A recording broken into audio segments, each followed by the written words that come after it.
बिस्मिल्लाहिर्रहमानिर्रहीम। अस्सलाम वालेकुम। आज हमारे पास ये अल्ट्रासाउंड का केस है। ये प्रेजेंट किया था राइट हाइपोकॉन्ड्रियम पेन के साथ, रूल आउट गॉल स्टोन्स।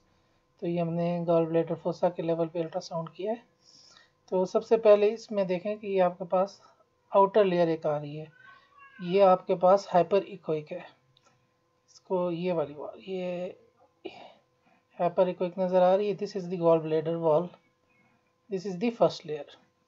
फिर हमारे पास इसमें एक सेकंड लेयर नज़र आ रही है जो कि N2 हाइपोइकोइक है। ये दिस इज रिप्रेजेंटिंग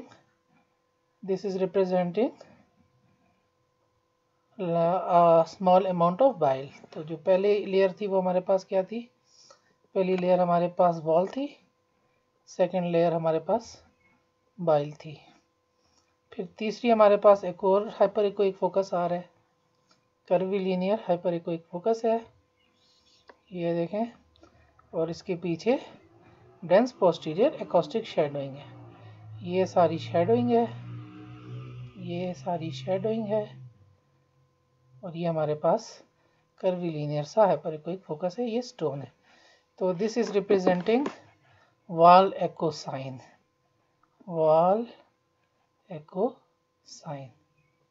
ये हमारे पास वॉल एको साइन है। दिस इज वॉल एको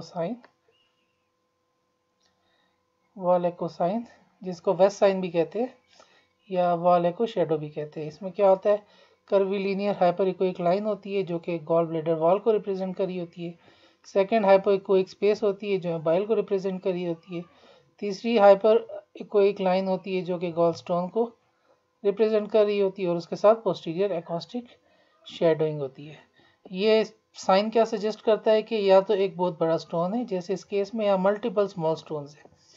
और ये साइन हमें रिकग्नाइज करता है कि हम इसको डिफ्रेंशिएट कर दें स्टोन फिल्ड गार्ड लूप को as a large bowel of loop of bowel, क्योंकि उसमें डर्टी शेडोइंग होगी।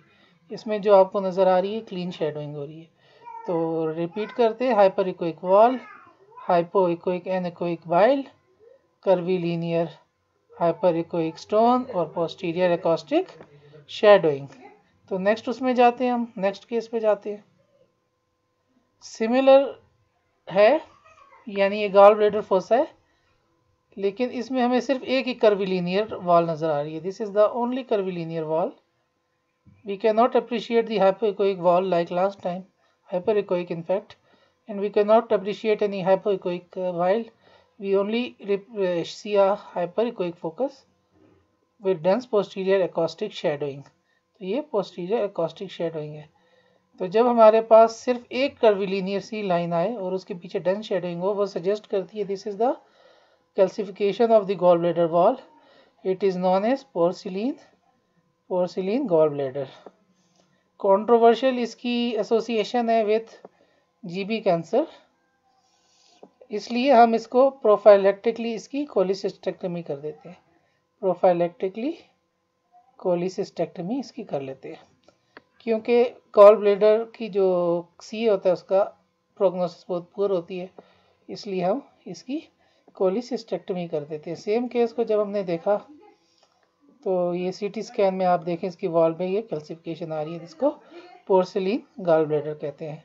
तो हमारे पास वॉल एको साइन जब होगा तो उसमें हमारे पास एक हाइपर इकोइक वॉल आएगी, hyperechoic wall of gall bladder. उसके साथ हमारे पास हाइपो इकोइक सा बाइल आएगा, और तीसरी जो हमारे पास होगी वो स्टोन का फोकस होगा हाइपर इकोइक, और स्टोन के पीछे हमारे पास शेडोइंग होगी।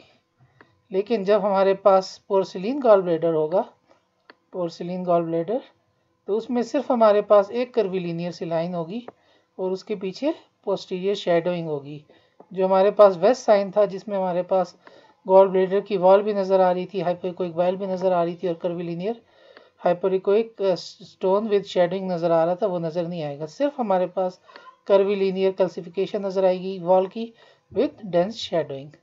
Thank you very much. और इसको हम पोर्सिलीन गॉल ब्लैडर को हम डिफ्रेंशिएट कर सकते हैं फ्रॉम दी इम्फाइजीमेटस गॉल ब्लैडर। अगर इम्फाइसीमा हो गॉल ब्लैडर का तो उसमें भी शेडोइंग नज़र आएगी, लेकिन जो हमारे पास पोर्सिलीन गॉल ब्लैडर है उसमें आप शेडोइंग देखें, उसमें क्लीन शेडोइंग है, ये स्टोन की शेडोइंग या कैल्सिफिकेशन की शेडोइंग है।